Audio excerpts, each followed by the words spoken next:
Welcome to American Backslider. You might ask, why are you calling your show American Backslider? The idea actually came when I heard that a European think tank by the name of IDEA had degraded America's status when it comes to being democratic, and basically said that we were a backsliding democracy. And you know what? I can't say that that's not true. I mean, we do have practically one half of Americans who want to take away the right of another large group of Americans. It's just a drip, drip, drip effect ever since the Supreme Court sided against preserving reproductive rights and decided that Roe versus Wade was now unconstitutional because they won office. That's why. I mean, so we're scaling back. I mean, and of course that's happening on the right, but you know, on the left, there's some little reorganization and rethought going on as well. Have you ever heard about the paradox of tolerance? Basically, this viewpoint that in order to preserve freedom for the greatest amount of people, you would have to be intolerant of tolerance. Now, how that comes in is, in the past, you would have everybody to evangelical Christians, to Ayn Rand-styled objectivists, libertarians, and all say, ha, you don't tolerate intolerance. That makes you intolerant. And so there's also a tradition of liberals and even the ACLU defending the rights of the KKK to be able to demonstrate in public facilities. And this was very big in the 70s. There was a movie made about this with Danny Kaye, and who'll ever forget the Blues Brothers when Jake and Elwood just ran all the Nazis off a bridge when they were having their demonstration. But they also got into public access television. The court decided that they had the right to use the facility, and of course I would be very loud in championing that right. But you know, we're all backsliding, aren't we? Because now I'm thinking, you know, when I think back on my days at Trinity Christian Academy, I actually seem to remember democracy being slighted, being maligned. And it would usually happen like this. And remember, we're talking back in the 70s when Americanism versus communism was still taught in some Christian schools, which of course was a holdover to similar anti-communist courses that happened back in the late 50s and early 60s. Someone would say, hey, that's not democratic, or we're a democracy, and then inevitably either one of my teachers or Sunday school teachers or whatever would come in and say, we're not a democracy. We're a democratic republic. We elect people to make decisions for us. Now, we do elect people to make decisions on our behalf, but if they break those promises, then of course we can go back and campaign against them and, you know, get them out of office. But the way it was presented was like, not like we're a participant in the democracy, but we're like just electing people to just make the decisions for us. And then democracy will be further maligned when you would hear, besides that, we have to protect the minority rule. If we give it to the majority, it would be mob rule. So suddenly the will of the people is being related to mob rule, whereas minority rule, and by this case we're not talking about racial minorities, we're talking about economic minorities, which would be the super rich, the 1%, or as they would call them in Trinity, those whom God has blessed with great wealth. And we're going to give it to them. I mean, it's either democratic and we all have a shot at helping to steer the progress of the nation, or it's a minority rule of some high elite, some high, obviously conservative elite. You're right.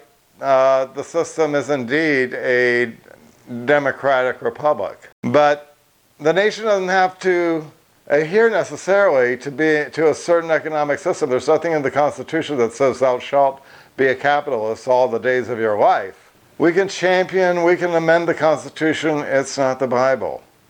But democracy is something that needs to be championed.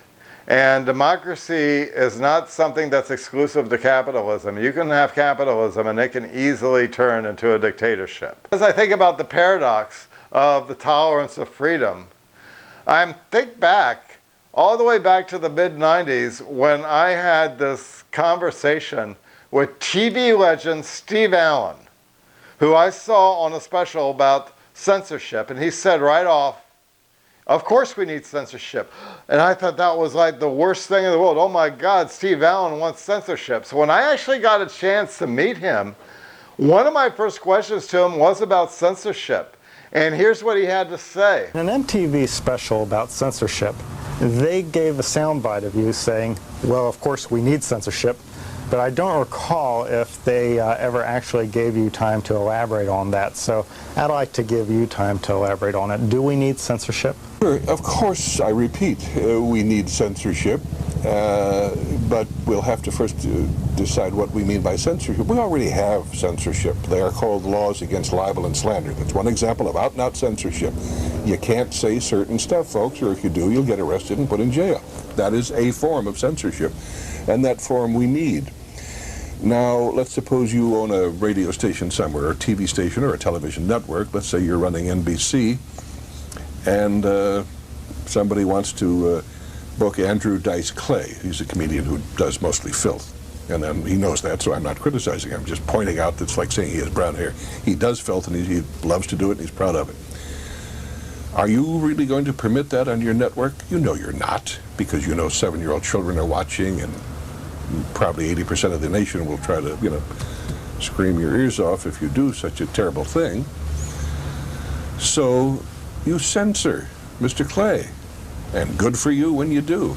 He's being censored right now. There's a network that'll touch him. He may get on a show now and then as a guest just to, cause controversy and up the points rating-wise a little bit.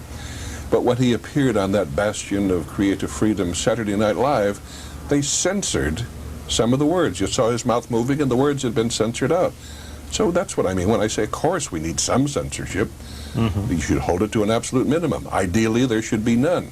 But as long as there are jerks who want to get on television and talk filth, you got to censor them. Mm-hmm. Very simple. Most of what you're saying, though, seems to be personal censorship, like NBC probably taking the initiative and censoring what's going out on their network. Yeah, advertisers censor, sponsors censor, network censor.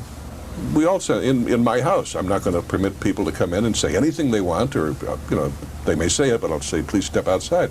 That's a form of censorship. Now, if you're talking about legal censorship, right. Well, there already is that, as I mentioned earlier. We have the laws against libel and slander. There is legislation now on the subject of hate crimes. To hit another person with a stick has always been a terrible thing, but to hit him because he's Armenian or black or Catholic or whatever, there's more to that than just hitting him with the stick. That's obvious, I think. And there now are legal remedies to apply to cases of stick hitting done because of what the individual that gets hit is, either ethically, racially, religiously, philosophically, or whatever. It's a special kind of more objectionable crime. And in making such laws, we are censoring. All law, in a certain sense, is an attempt to prevent, to deter certain kinds of behavior, sometimes relatively minor, like going 55 in a 50-mile zone, other times a major, like trying to prevent the killing of 40 million people. I don't even believe that I really treated Steve Allen with the utmost respect in those days, because I would look at someone like George Carlin as a hero, and then someone like Steve Allen as somebody who's just kind of still being like Mr. Establishment. But now, when I see how hate groups have just blossomed and continue to be protected, I wonder sometimes about the wisdom of championing their rights like the ACLU did. And I do think about the paradox of tolerance often. And I do wonder if maybe there was an error made in trying to champion the rights of people who, once they get in power, want to take away your rights. So, backsliding is not just for the right. It's for all America.